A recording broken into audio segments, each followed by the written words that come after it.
Hi, I'm John Pasalis, and welcome to the Move Smartly Show. I'm excited for today's episode where I get to talk to Move Smartly editor Urmi Desai about some of the bigger ideas I'm thinking and writing about when it comes to Toronto's housing market right now. I started Move Smartly and my own real estate brokerage, Realosophy, over 15 years ago because I believe that more information and analysis helps all of us, both at an individual level, like our home buyer and seller clients at Realosophy, and at a society level, make better real estate decisions that enhance and not hinder our lives. As always, if you want to discuss your own housing decisions, see our show notes below to set up a meeting with me and one of my agents at Realosophy. And now on to today's show. Hi, I'm Urmi Desai, and this is a Move Smartly show. Today, we're going to be returning to one of our semi-regular features where John and I talk about what we're calling Move Smartly ideas. These are some of the bigger ideas in real estate housing, Canadian and Toronto-wide issues that we feel we need to dig into and really get under the hood of. So I'm excited for today's show. Hi, John. Hello, looking forward to it. I thought we'd return to part two of something we started in December, Mhm. a show actually that got a lot of great response from our viewers. And that show was about sort of the big numbers in real estate and housing that I really wanted to get my head around when I started in this space about 10 years ago. I started to learn about things that we covered, like affordability rule. How Mhm. much of your disposable, pre-tax or after-tax income should you be spending on houses? Yeah. Or your housing costs. When in Canada did that become untenable? What those numbers look like. And that's some of the stuff we covered in our December show. Mhm. And I invite anyone who hasn't seen that, go check out that show. The link will be in the show notes, and you'll get a good sense of the numbers that we discussed then. So today, I wanted to continue our discussion, John, Mhm. and dig a little bit more into some other key numbers that I really wanted to make sure I was clear on, and hopefully all our listeners and viewers will leave clear on as well. And for today's discussion, I wanted to turn a little bit more into the demand side of the Mhm. housing equation. We spent a little bit more time on supply, and we're going to actually return to supply, but I want to start with demand first. Sure. Sounds good. So to begin, is it right to think that the biggest number when you're a housing analyst, like you are looking at the housing market, what I always hear about supply and demand, that phrase Mhm. is like, I might as well have a tattoo now. uh, um, but one of the biggest numbers when it comes to demand in housing is population growth, Mhm. just that metric. Um, of where we are in terms of how many people we have living in the country. And from that, Mhm. housing experts do a few calculations. For example, not every single person in the country will need their own house. So there's Mhm. some, quantification around how many households does that mean? What are the trends? But Yeah. generally, population numbers drive what we think of as our housing needs. Is that generally true? Yeah, no, 100%. I mean, when we think about demand for housing, certainly, I mean, the population growth is the biggest factor. And like you said, I mean, it's not a perfect science because, understanding the sources of that population growth is very important. I mean, do we have a population boom because everyone's having children, or is it, new immigrant families, or is it non-permanent residents who are living by themselves, right? So it's not a perfect measure in terms of understanding what the types of houses we need, but certainly it's a great measure in terms of the demand for housing. And I can't remember who posted. There's an economist, I think maybe it was BMO. Someone, it was on Twitter, someone circulating a chart showing the relationship between a country's, Canada's population growth rate and the growth in rents. And it's almost perfect, like when the population growth rate's kind of moderate, rent appreciation is moderate. When the population growth is booming, rents are surging, which is what we've been seeing over the past 5, 6 years. So it is certainly one of the most important metrics. All right. So I wanted to make sure I had a really good grasp on what these population figures are. We're hearing a lot about it in the media, but let's look at it. So I'm looking at this chart for our listeners in our podcast. I will describe what we're looking at. I'm looking at a chart that John has shared with in his writing. It's an annual population growth rate chart. It's for Canada. It's pretty basic. It's a line graph showing that since the 1990s, we've been probably averaging about a 1% Mhm. population growth rate. We see that start to change around 2015. That is not a coincidental date. That is the election of the Trudeau federal government. And I believe they never made shy their belief in immigration for Canada's future. And we start to see that population growth start to climb, ending up at 1.5% in 2019. Now we see a tremendous dip. And that is, you're seeing it at 2021 for our viewers. And of course, that's COVID. So COVID hits, all international travel is frozen.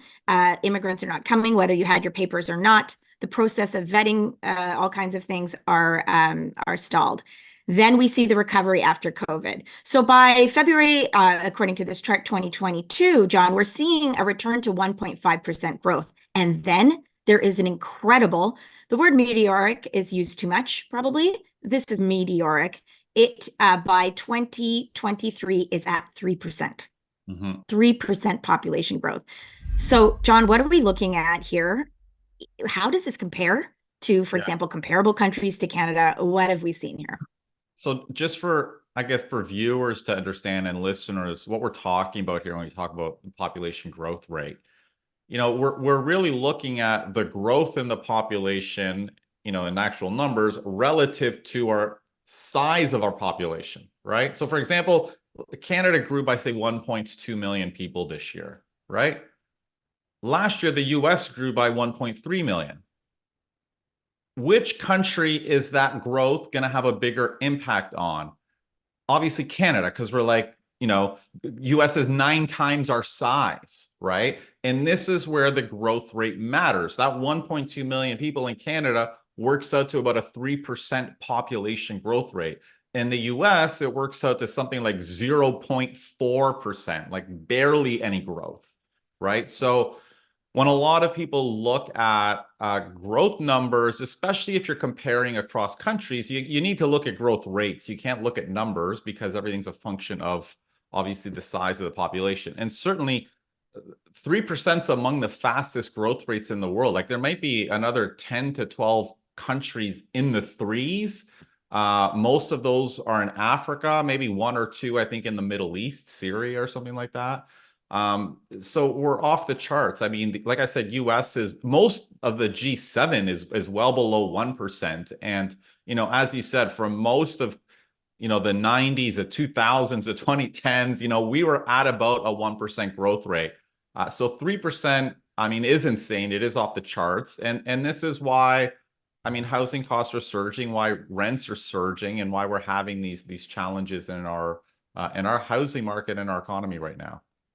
Before we get into that, let's dig a little bit into what this population story is about at a little bit more detailed look. Sure. So I already started talking about immigration and we were talking about population. So I automatically, because I'm Canadian, I went there.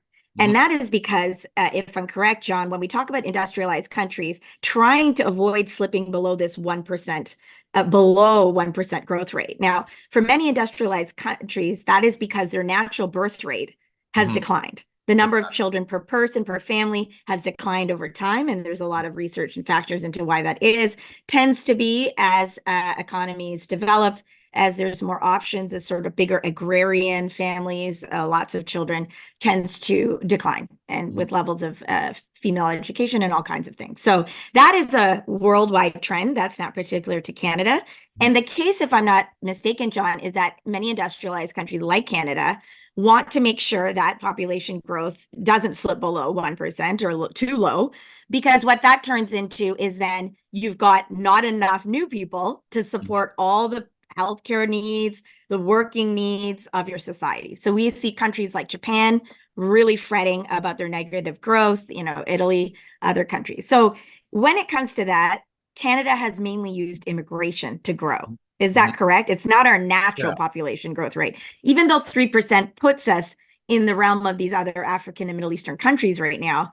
Much of that growth in those countries is natural birth rates. Yeah, exactly. And Whereas Yeah, exactly. Us is not natural birth rates. I mean, like you said, I mean, our natural growth rate, if we did not have immigration and non-permanent, is trending down.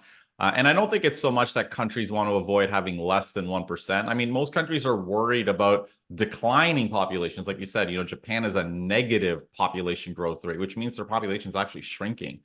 Most countries, the UK, the U, like most countries are still below 1%, and a lot of that is driven by immigration and non-permanent residents.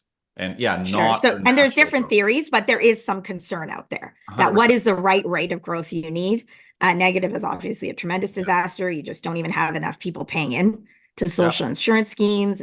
It's really difficult. What should that look like? So that's a whole literature and a Mhm. point of debate, but just wanted to situate that. For a long time, Canada was with the rest of its G7 contemporaries. And Mhm. then all of a sudden, we are now in this other realm where our population growth has skyrocketed. So Mhm. let's look at this second chart to see what the source of that population growth has been in Canada. So Mhm. we're now looking at a chart you've shared with your readers, number of new immigrants versus net non-permanent residents. So in Canada, there's two groups of immigrants. Basically, there are those that have qualified through the point system and will be permanent immigrants to Mhm. Canada. And then we have another category, which is temporary or non-permanent, is the better term. That's what Canada uses officially. And that can be foreign students and temporary workers, and perhaps there's some other cases in there.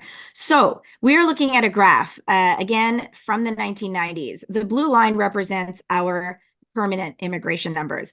We're pretty much averaging since the 1990s about 300,000 a year until, again, we get to around that 2015 mark. We see some growth. Now, it's subtle. It's not meteoric, but by 2019, we're above the 300 mark for sure.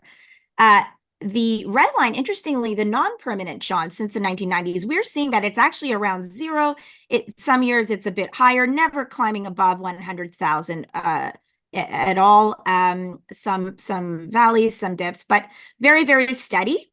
Now, we see after the rise I was talking about in permanent 2015 onwards, the non-permanent starts to rise. And the Mhm. non-permanent hits about 200,000 in 2020. So that's notable. And Mhm. that's before the pandemic drop off. So Mhm. again, we see those drops after COVID. Let's talk about the recovery. In our permanent numbers, you now see by 2022, 500,000 permanent immigrants. So this is a known figure. The Trudeau government hasn't been shy about it. They tabled this target, and I believe recently their immigration minister has said that 500 new immigrants a year will be the target to Mhm. 2026. So that's the blue line. Now let's see what's going on with this red line, non-permanent. It skyrockets. So I think, John, and you can speak to this, this must be accounting for the spike, the real spike. We are now seeing in 2023, 800,000 non-permanent immigrants. Mhm. We are talking about a level that never broke 100,000 until 2015, 2020, we're at 200, and now we're seeing 800. Mhm. What is going on? So yeah, this big spike in non-permanent residents is predominantly international students. And we've been seeing this in news. I mean, recently, of course, the Trudeau government said they're going to kind of clamp down on that. And there's a lot of reasons for this. I mean, one big driver in Ontario is, our provincial government has cut funding to universities. Universities needed to find other revenue sources. They capped tuition fees for Canadians and Ontarians. So, tuition fees for international students are not capped. So a lot of schools looked overseas to drive up their revenue, basically. The other thing is there's no real, we have sort of targets and limits for immigration. Up until recently that the federal government made some changes, there haven't been any hard caps or limits on international students. So basically, there's kind of no ceiling to that, which is why it just skyrocketed. So some of these universities obviously have kind of legit, we've always had international students, but a lot of colleges, these tiny colleges in the middle of nowhere, our immigration minister, Mark Miller, refers to them as puppy mills that are effectively targeting international students. by trying to get them to come here, pay these high fees for tuition with the promise that this is the pathway to Canadian citizenship, to Canadian jobs. And this is like a whole industry around there. There's a lot of kind of exploitation, a lot of people writing about this and from the communities that have been impacted. And the federal government very recently said they're trying to cool that down. They're trying to make the bar to actually qualify to come to study here a lot higher, and kind of clamp down on that. But yeah, that's been the big driver in the growth in Canada.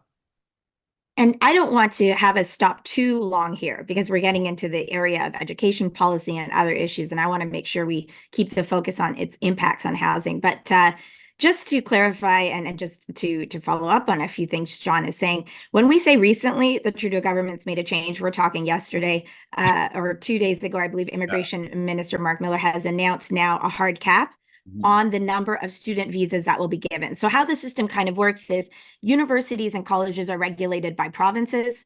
Funding is provided to all these institutions through the provinces. The provinces, will have international students, always have.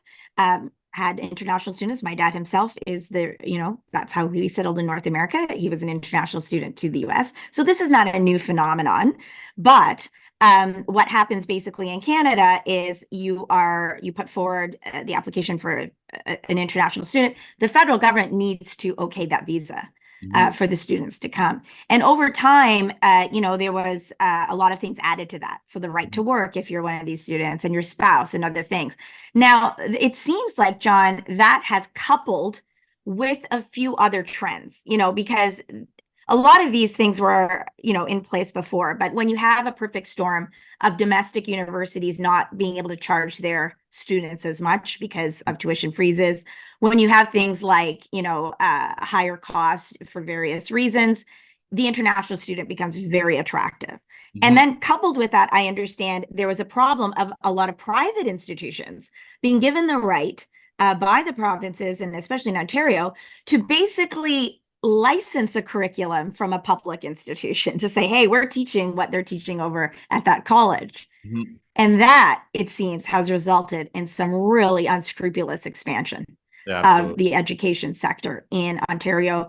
And the immigration minister federally, Mark Miller's called it puppy mills degrees, just degrees where we are not sure as Canadians whether people are actually getting even the education they need. They may be here for other reasons. Maybe they're being promised, oh, get your foot in the door, you'll get a job, you'll be able to be a Canadian citizen.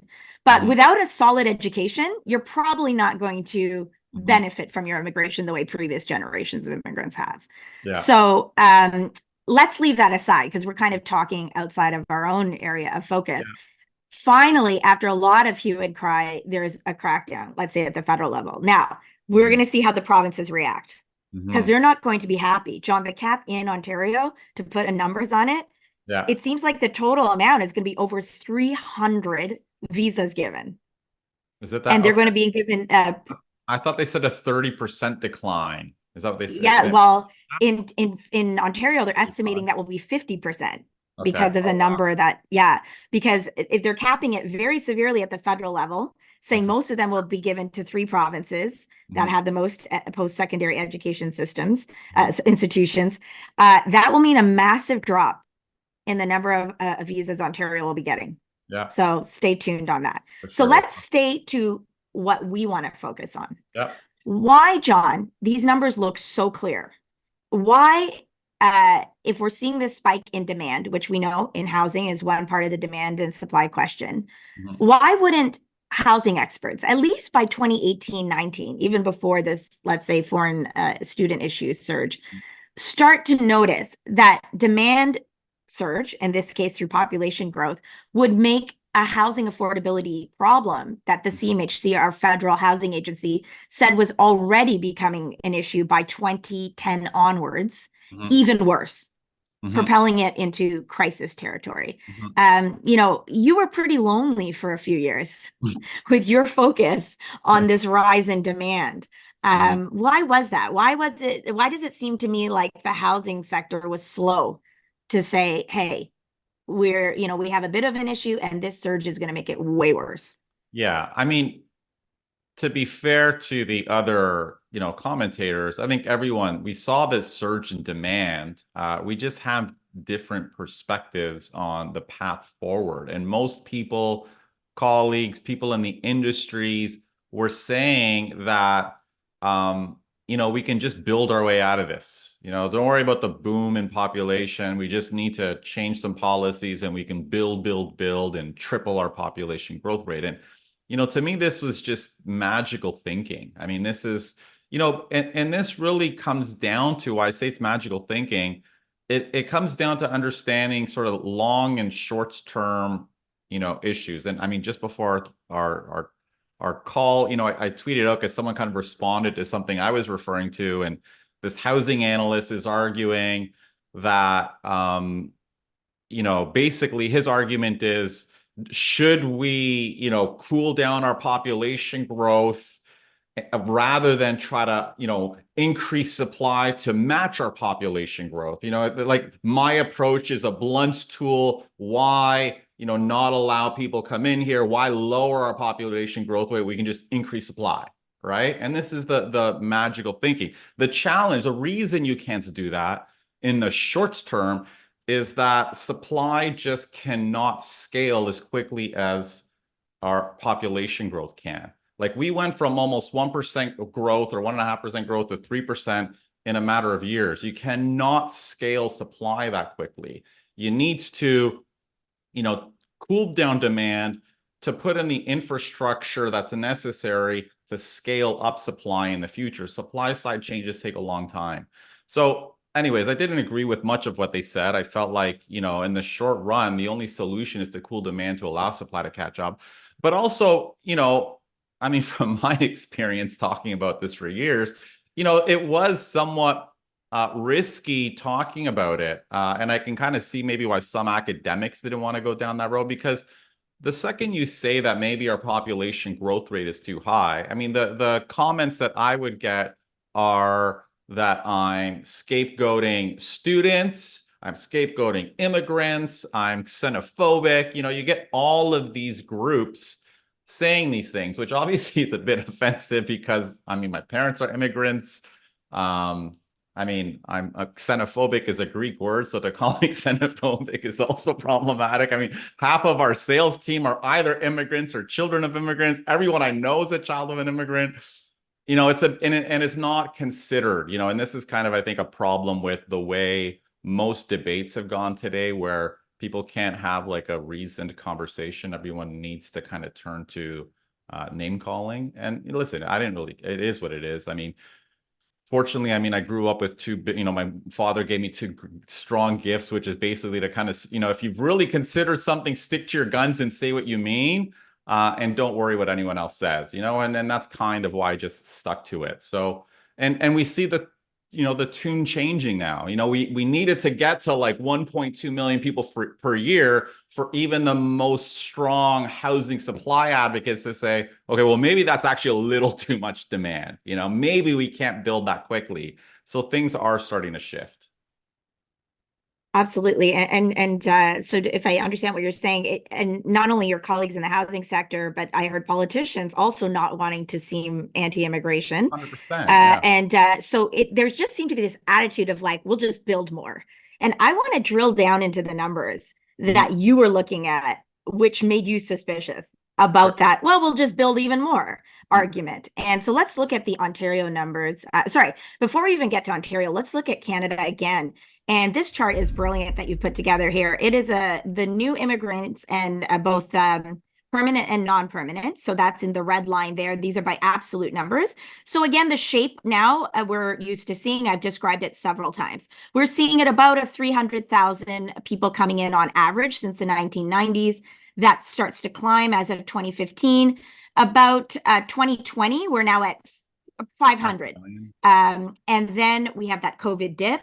And then we see that incredible spike ending up at 1.2. And of course, that's that combination, as I was telling you, of 500,000 permanent immigrants, and then that skyrocketing of non-permanent, mainly as students in the 800,000 range. So that shape we're used to, that's in red. Now let's look at this green line. For those listening and not viewing, This is basically almost a straight line as you can get.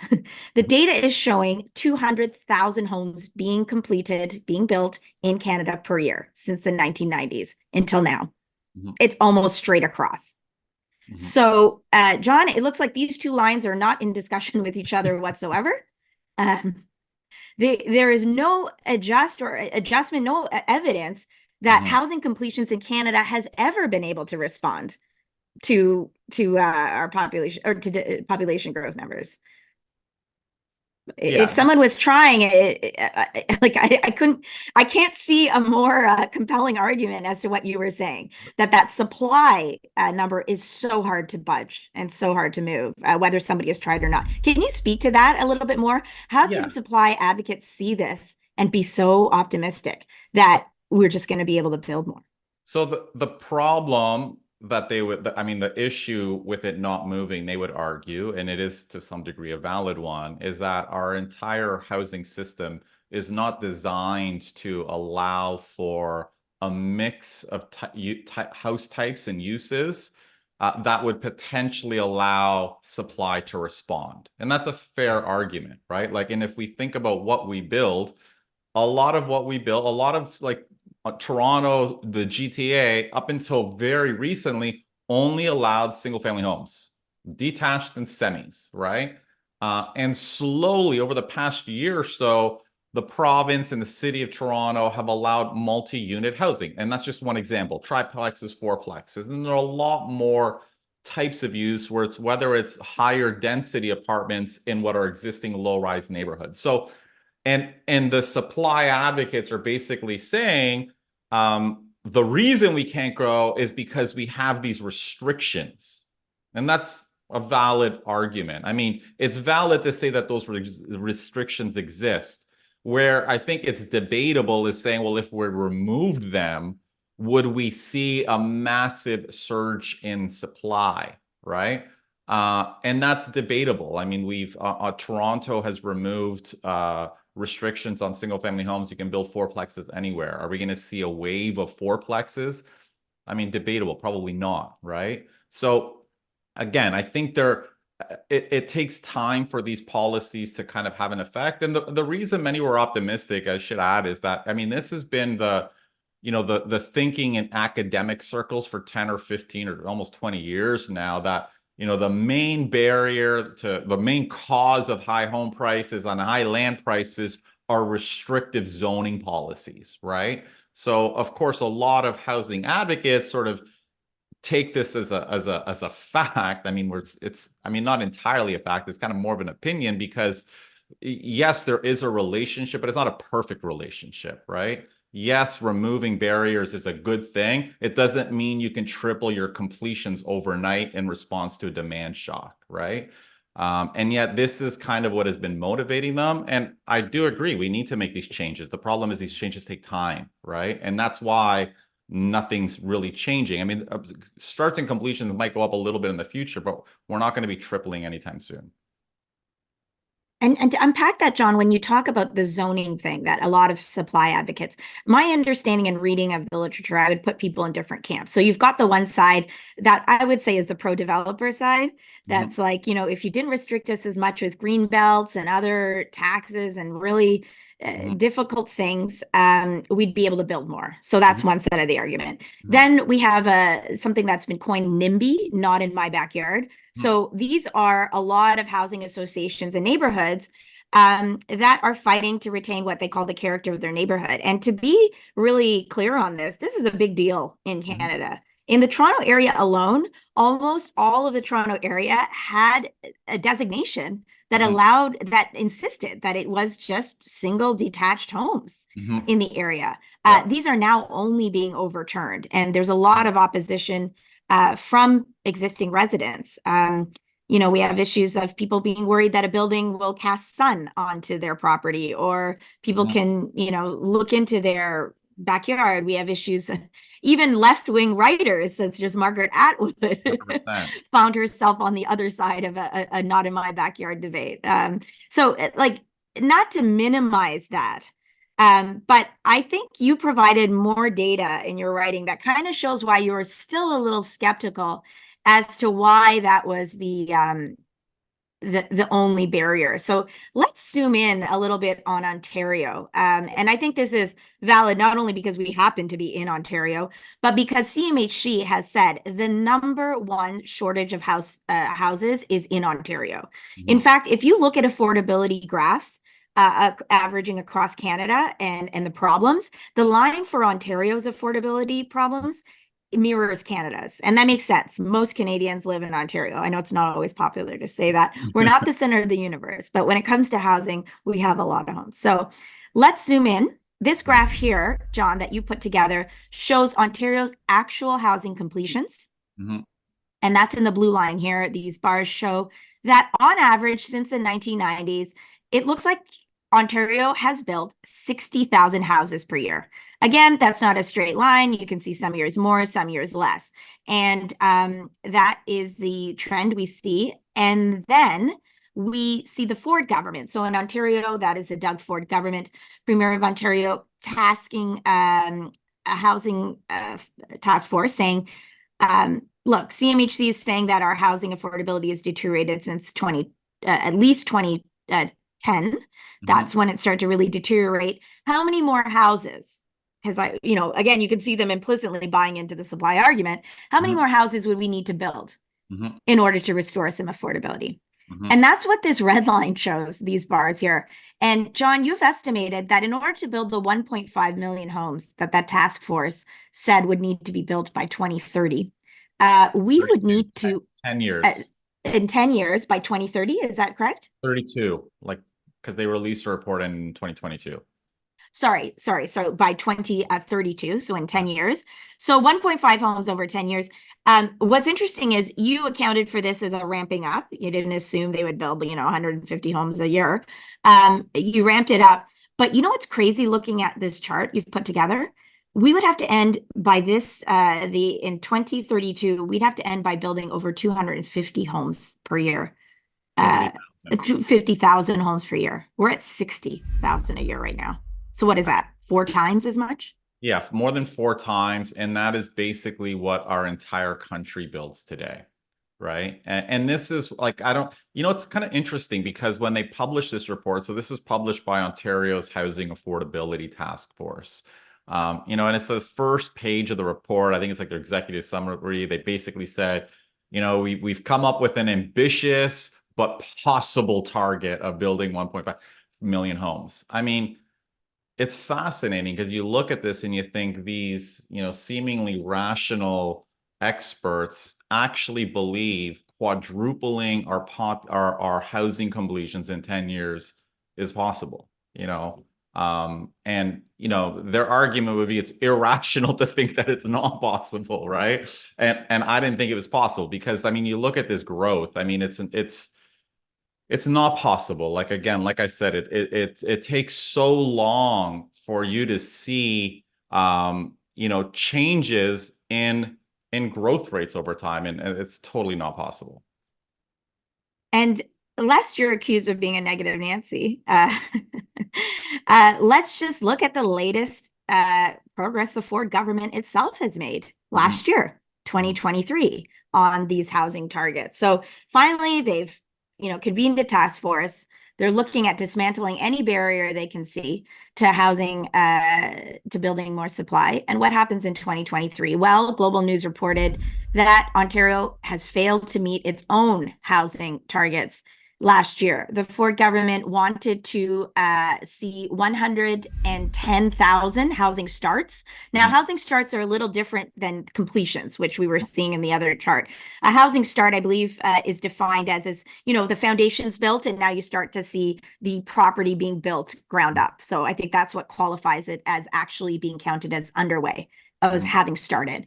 Ontario's goal for 2023 was, as I said, 110,000 housing starts. They missed it. They hit over 85,000 starts. But that itself is interestingly 7% lower than the housing starts achieved in 2022. So not only are we not ramping up our building, we're losing ground.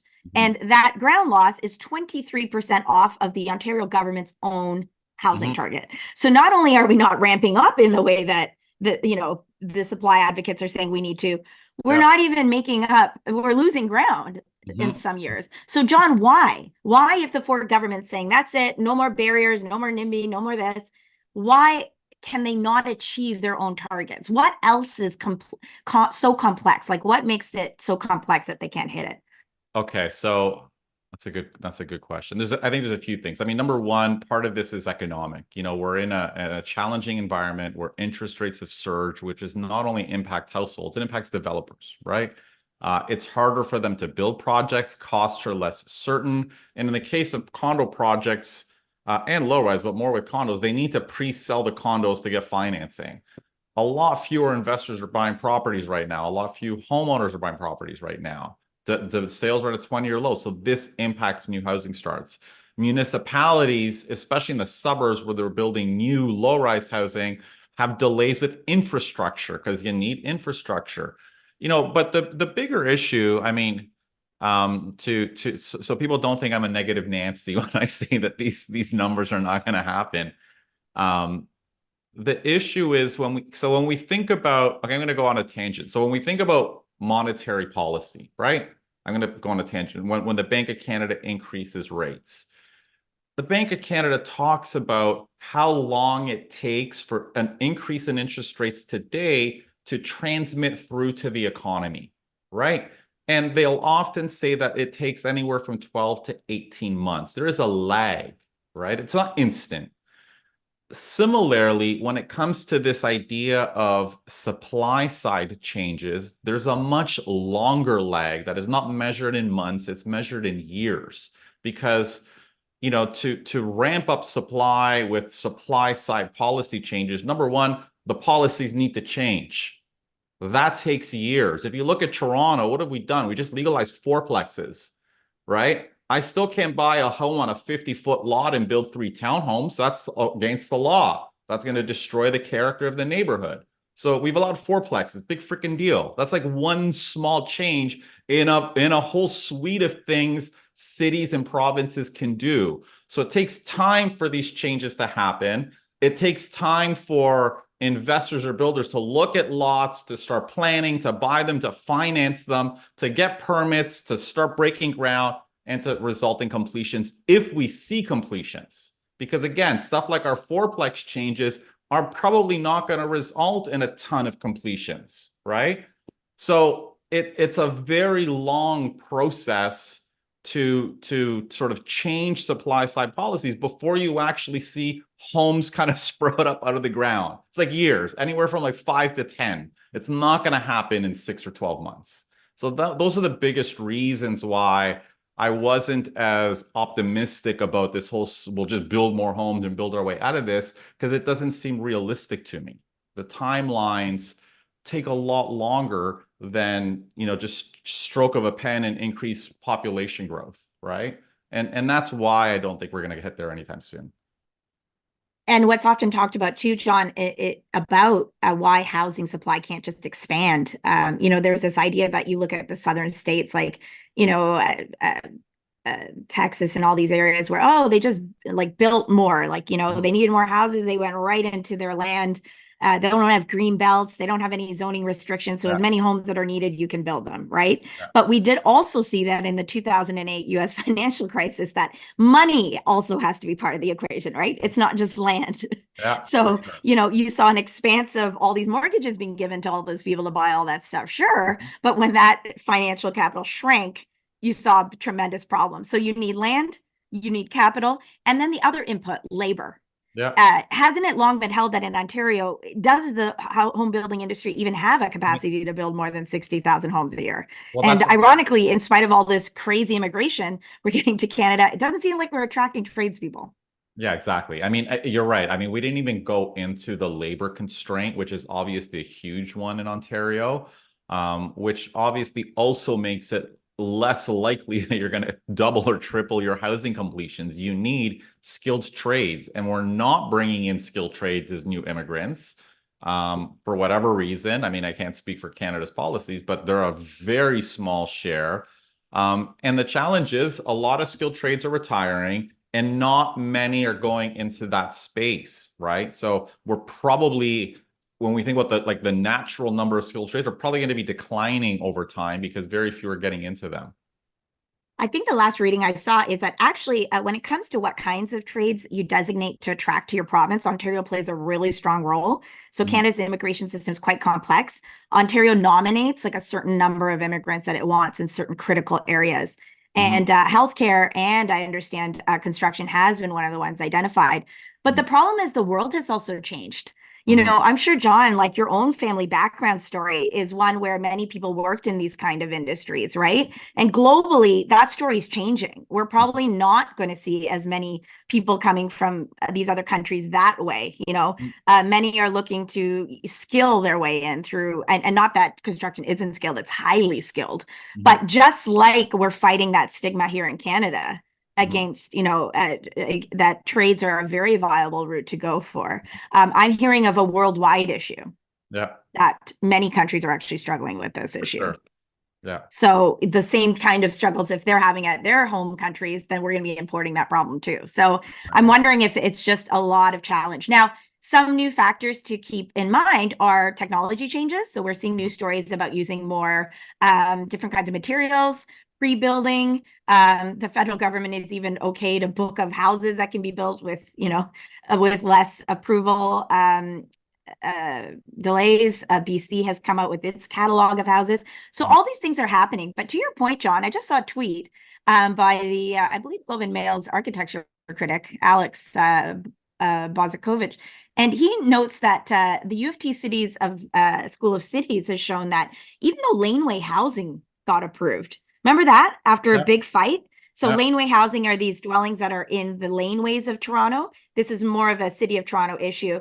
For many years, fire departments and other service agencies didn't want this because, it's hard to access what are would-be dwellings on non-main streets.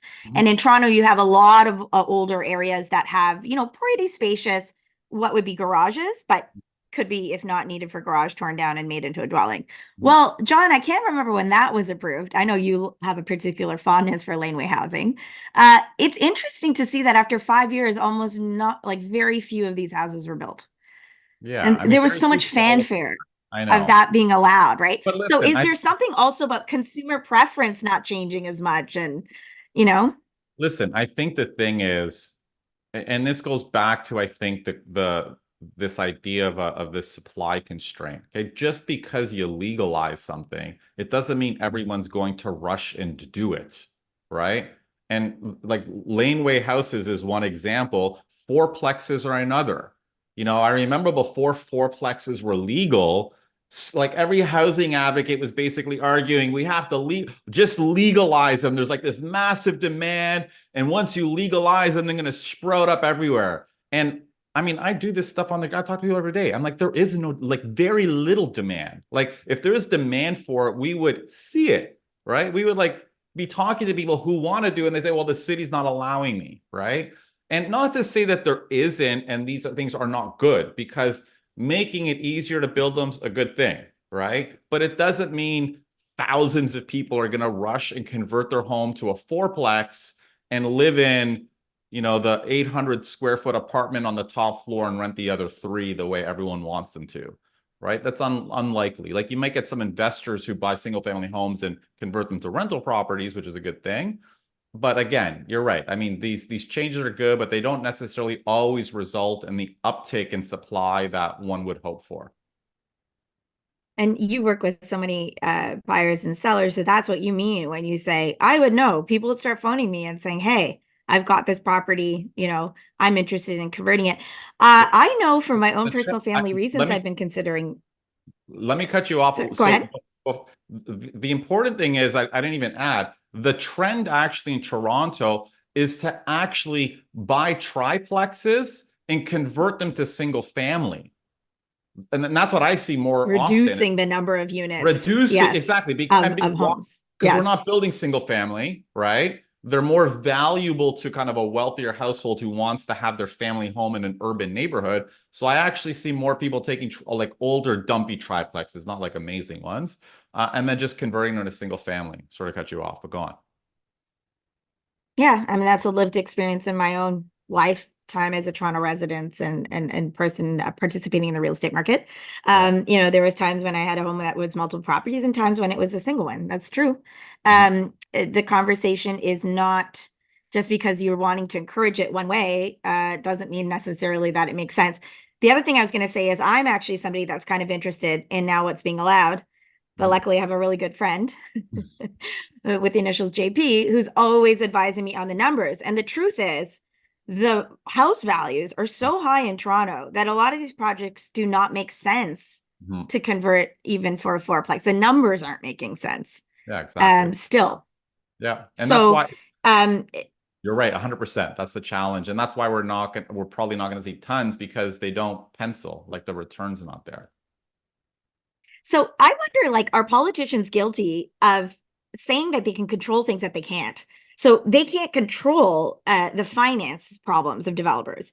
They can't control if developers want to make a certain return on investment. They can't, there's so much that's out of their control that to say and boast that, you know, it's kind of like the economy stupid, like how many politicians have to claim credit for the economy when they don't really have a lot to do with it. Like I'm starting to think is it housing stupid? Like, you know, politicians are claiming to be able to affect way more on the supply side than they actually can because of this formula of land, financing, labor. There's some things they can affect, but even things like consumer preference, changing labor, you know, trades not being as attractive to young people, things like that. Like how much can you affect?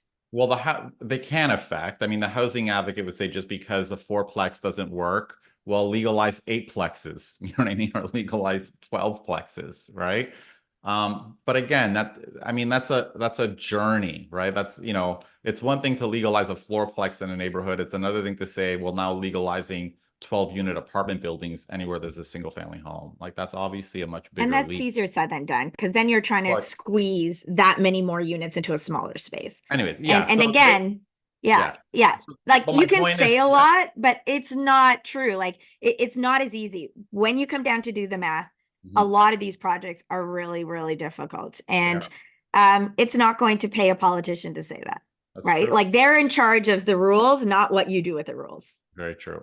So, right. But maybe you know, and that's another, like I still feel maybe there is more they could do if they wanted to, like through A lot taxation more. of people Yeah. holding these lands, but that's yeah.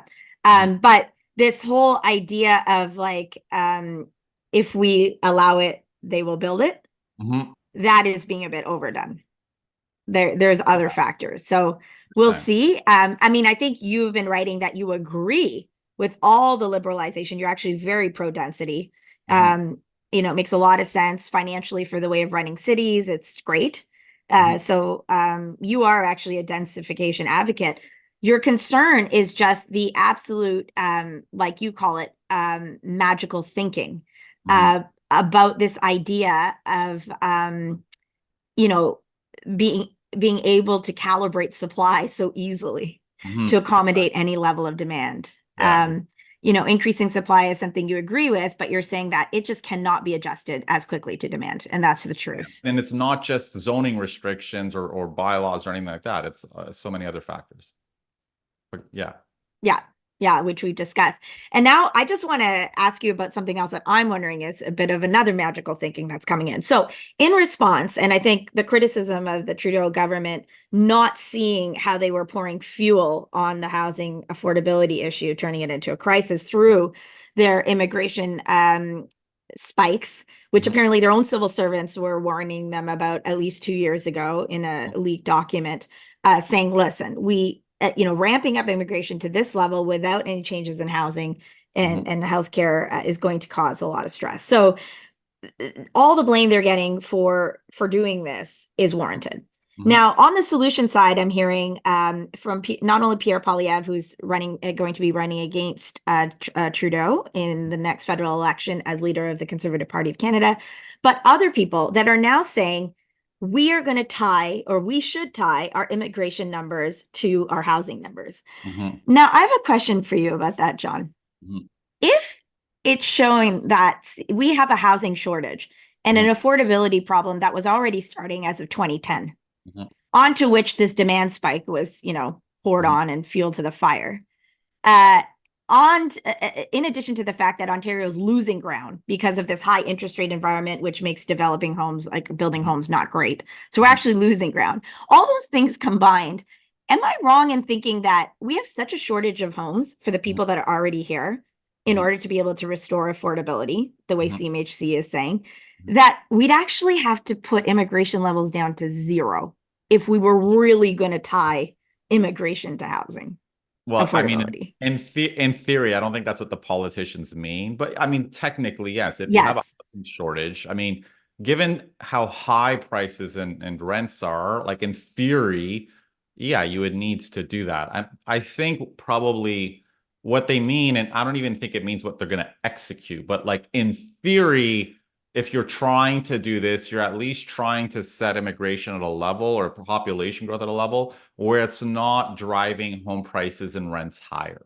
That is It's not the, making it worse. it's not making it Yes. worse, right? Yeah, like it's still some deterioration of Moderate affordability, growth. but not Exactly. that hockey stick ramp up that we saw. Exactly. Yeah. Okay. So yeah, I just was a little bit like, okay, how are we going to tie anything to anything? Like, Yeah. I thought, is that the next magical thinking number we're going to see or Yeah. relationship? All right. I found that really helpful. I hope our viewers and listeners do too. I want to look at another aspect of housing demand. So Mhm. far we've been talking about what we would call end users. So whether, immigrants, students coming in, they need houses and apartments to live in. So an end user is somebody that is either buying or renting a space because they're going to be living in it. There's Mhm. another category of demand in housing markets. It's the investor class. Mhm. These people are looking to buy a property to rent it out. So they want this property as part of their assets for Mhm. themselves or their family. There's obviously capital appreciation as house prices go up. And they usually rent out these homes to finance those assets. And so that category of demand, investment demand, is something that's been of interest to housing experts. There has been some concern, for example, in Canada, that foreign buyers are, disproportionately participating in this investment area. Mhm.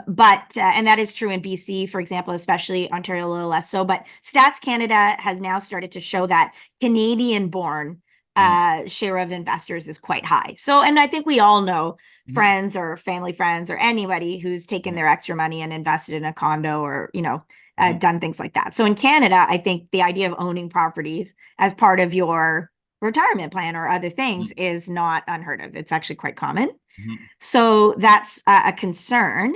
And then, there's this fear that investors, they introduce a kind of demand risk that's different Mhm. because they have access to more capital. They tend to move in and out of markets more quickly. Can they cause mini boom bust cycles and Mhm. destabilize the markets for all the homeowners, for example, in an area? Yeah. And in 2017, you identified yourself a bit Mhm. of this kind of activity in York Region, north of Toronto, where you noticed that investors were buying single family homes at a very Mhm. fast rate, at a higher rate than other buyers. That led into a run up of prices and a sharp decline in 2018, Mhm. which I understand caught out quite a few home buyers and sellers, Mhm. not just the Yeah. investors, but those caught in the mess as the prices sharply declined.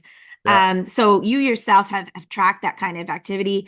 And now we're hearing about Jeff Bezos and other companies from the US and in Canada Mhm. moving into this space, wanting to buy hundreds of thousands of single family homes Mhm. for the purposes of renting them out. So, Mhm. are we right to be more worried about investors, the investor part of that demand side?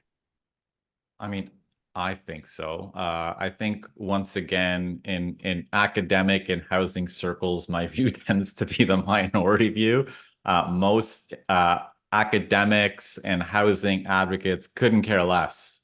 And I'll explain to you why. So when I say couldn't compare less, there's two types of investors. One is certainly sort of the speculative ones that leads to housing bubbles, right? And we saw this, as you said, in 2017, this irrational exuberance. We saw this in the US. The bubble states in the US that saw the most rapid increase in home prices were driven by investors. So investors can have short-term impacts on housing market. They inflate prices higher than they should, and then prices crash down because of their effect. So that is one factor. Obviously not great. I think most people don't want to see that, including academics, whatever. I think where it's up for debate is where, the role of whether they're wealthy individual investors or REITs, real estate income trust, or hedge funds buying up low-rise single-family homes, right? And, I think this is an important question because I think it comes down to the role that we as people want housing to play in our society, in our political economy, all of these things. And very few people kind of talk about that. My sentiment is, my feeling is that if we're building low-rise homes that are intended to be owner-occupied, they should disproportionately be owner-occupied, right? And they should be, as they have been for years, a home for families that they can buy, that they're not going to get kicked out of, that they can have for their retirement, as their both their residence and a potentially a small investment over time. I do not think it's great when institutions, hedge funds, REITs, and only the wealthiest class can afford homes tomorrow. Like, I don't think that is a good path forward. Some academics will say, well, it doesn't matter as long as they're renting it out, it has no impact, right? And again, this is a worldview I don't agree with. I mean, that worldview is like takes us to basically feudalism, where only like the wealthiest and most elite eventually can own homes, because when homes are already 10 times income, right? In Toronto area. If you can only borrow 4.5 times your income, you need a lot of capital to buy a house tomorrow, right? So I don't think it's ideal that more and more homes, and we're seeing that already, our population growth rate is declining in Canada. And not a population growth rate, I misspoke. Our home ownership rate is declining. And our home ownership rate is declining, even though we're building a ton of housing, because more and more homes are being bought by investors, converted to rentals, and people are renting them. I don't think that is an ideal path. But again, I think some people don't care, but I think we should be, and not that investors are bad. You need obviously investors in your housing market, but the investor role has changed. Investors are buying up single family homes. They're not buying triplex. They're not building triplexes. They're just buying and holding detached homes in the suburbs, or like our former housing minister buying a portfolio of brand new townhomes outside of Ottawa, right? And I don't think that's great. And so owner occupied, just to clarify the terminology, is another end user kind Yeah, of. It's the same thing as, yeah, is what you are meaning there. exactly. And in your opinion, do you think we in Canada know enough about investors and what people are doing? Because I'm noticing, like, if you're saying it's mom and pops buying up things, it's Mhm. these organizations, it's all these, do we have a strong enough picture? Can we say with certainty how much of the demand in any given housing market in Canada is made up by investors? Do we know that? They're just starting that. Like when I started writing about this in 2017 in Toronto, I mean, no one was doing that. Like that's why my stuff was kind of cited by the Bank of Canada, because no one was doing this research, right? And I think since then, I think policymakers started to appreciate why investor demand matters. I know the Bank of Canada has their own data set, so they're tracking investor demand. I know Statistics Canada through their Canada Housing Statistic Program is. But again, like it's very recent. Like this is, I think the Stats Can's data is like the past couple years, and they're looking at new housing stock. So I think that's good, and I think it's great that they're all starting to do this, because I think it just gives us more insight into the dynamics of our housing market and what are the factors, and it gives policymakers an indication of where they should be worried and when. And my understanding, John, is that this is not just a Canada problem. Around the world, I was reading about the UK, for example. In spite of some measures they've made, now the UK housing market is structured very differently from ours. So many different factors, and not even comparable. But they tried in their own way to up Mhm. supply, and that Mhm. means something else in the UK context. But I was just reading that these efforts have not helped. And in fact, getting onto the housing ladder is becoming even more difficult. And Mhm. in a country where 1 in 10 were once renters, now it's 1 in 5. So the Mhm. UK is slipping. So they're also wondering, famously, we've all heard about these really rich neighborhoods in England, in London, where at night the lights are all out because it's Mhm. just foreign, really wealthy people that Mhm. own all these places. And so I'm wondering if around the world, this this ability to quantify investment, Mhm. it seems like it should be so easy. Like you should know exactly who is using it for what purpose, but it seems like it's not. And No, it's why? not. Why So in housing is it like that? it's such a good question. Well, because it's not for data reasons. You know what I mean? It's for starters in Canada, like if you look at Ontario, all the home ownership data is managed and owned basically by Terranet. So if you're Statistics Canada or Bank of Canada, you need to license the data, and there's rules about what you can use, and there's privacy issues, and you got to anonymize the data. So there's all sorts of factors that make it challenging. And then, of course, it makes it challenging to figure out who is an investor. How do you determine that, right? Just because there's two John Pasalises who own a property in Toronto, is it like me and my cousin, or is it me who owns both? You don't know. You know what I mean? For the And record, your cousin has the exact same name as you. I mean, I'm giving you a ridiculous example, but that, I mean, Apparently not uncommon in Greek families, right, John? um, Right. So so the data, so but why are you trying to do this? Do you have to use all these parcels of information to figure out what someone's done with a property? yeah, you need that. Anyway, without getting into, there's a lot of different methodologies to try to basically estimate the number of investors, right? There's no perfect Hmm. measure because some use mortgage data. Well, that's great, provided the investor has a mortgage, right? So whatever methodology you use, there's going to be gaps in the data. But it is an international issue. Like you said, the UK, they have a big concern with buy to rent investors. So that's basically what we have, where investors go out and buy properties, rent them out. To sort of limit that, they've kind of reduced sort of the tax benefits, so made it a little less desirable. And that's what governments do. Like the governments are not going to go out and say, you can't buy a second home. They're basically going to sort of introduce policies that discourage people from doing it, right? When I did some work in Dubai in 2017, and it was interesting because part of that work was just looking at their housing market and basically measuring it against international standards, right? So they're kind of a younger country, sort of developing sort of some of their policies. So they want to hit a certain level. And it's interesting because on one hand, I'm there to basically say, okay, these are the things that you should be doing to kind of improve the way your housing sector works. But on the other hand, they were doing things that were far ahead of us, right? Which was also fascinating. Part of it is because they were young and they were new. And they had this massive housing bubble during the financial crisis. And this was driven by speculative buying, in the early 2000s, of people buying condos, and people were like flipping, like people would buy a pre-construction condo and flip it for like six figures 6 months after they bought it. So it'd be assigning the paper. It was that frenzy. And of course, the whole market collapsed. And they built in better systems to actually track their new construction market than we have in Canada. And they're able to track who's flipping them. And if there's too many people flipping them, it's like this red light goes off. And it's like, you know what? We have to do something. We're introducing something that's going to curb this speculation, a fee for transactors, something, right? So, and they do like real-time policy changes. They don't just sit there and marinate for 5 years. What should we do about this speculative activity? No, it's like instant because their data is instant. So it was a very fascinating experience to sort of see what other countries are doing, and in some ways how they're actually ahead of us in some areas of their economy.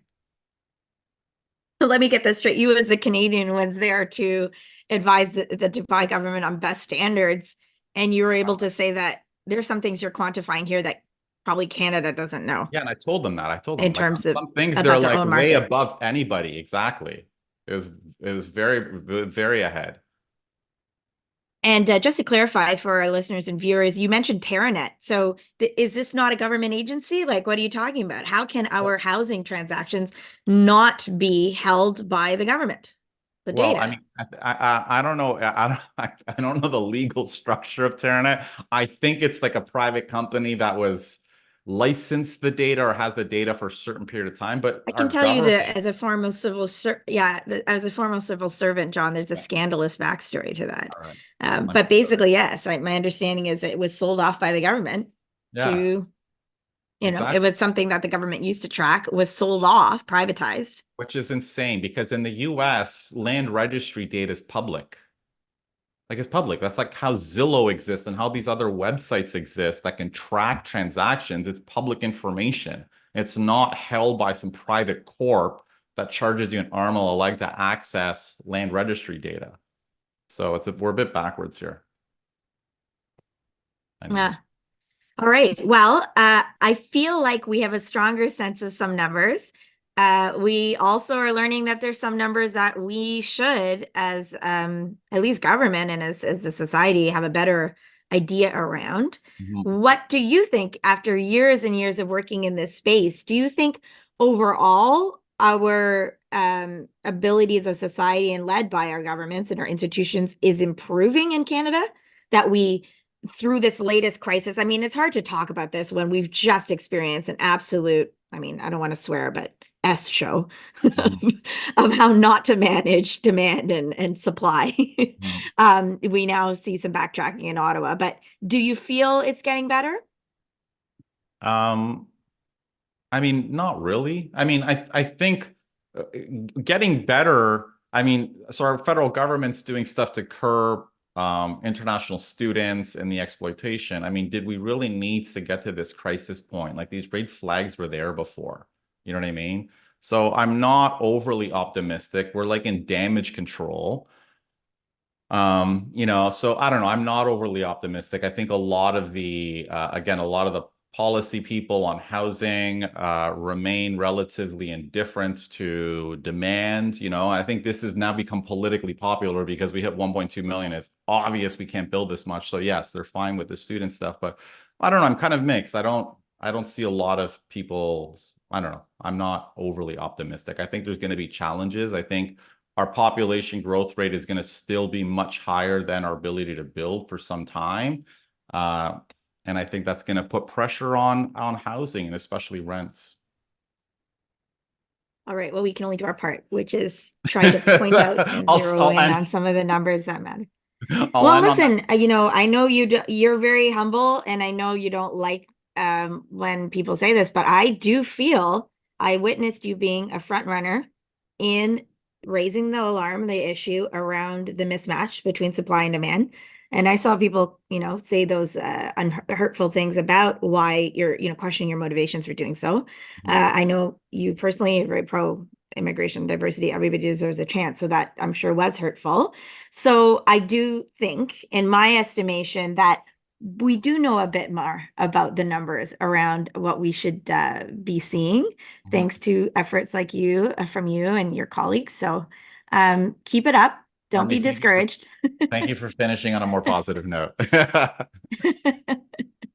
All right. Well, this was great. Please, if you enjoyed this, or if you have some feedback, let us know about it. John, where can people reach you? Ask John at movesmartly.com. You can reach me at editor@movesmartly.com. We're also at Move Smartly on X. John, you're at John Pasalis on X, I formerly am. Twitter.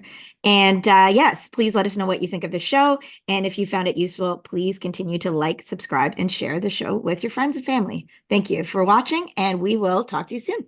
Till next time.